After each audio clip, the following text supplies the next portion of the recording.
Okay, first you gotta understand that when space compresses, it's a negative electrical charge, and when space expands, it's a positive electrical charge.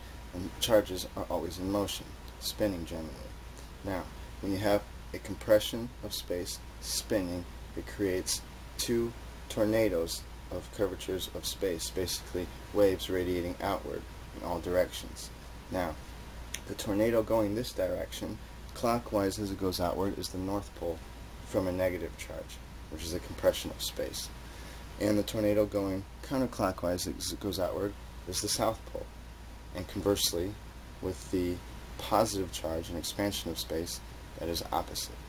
Now, when you take the spinning charge, creating the dipole, and spin it again around a second axis, then you create a sphere, which is in fact the particle. That is the formation of a spherical solid particle, like the electron or the proton.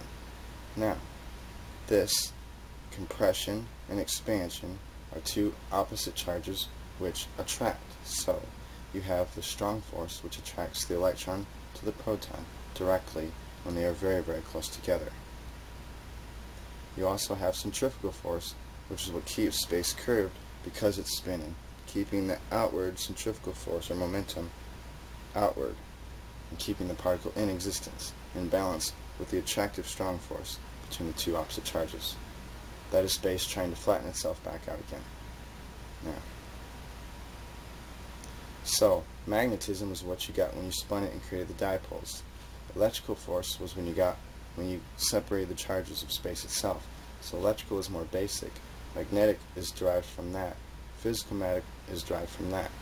Strong force is essentially the same as electrical force, except at the closest scales.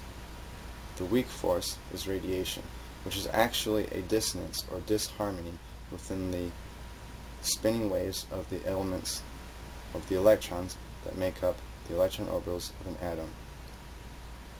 Every electron orbital in an atom is harmonic of all the others. So the frequency or diameter of one is 2 times the one inside of it, or 1/2 of the one outside of it.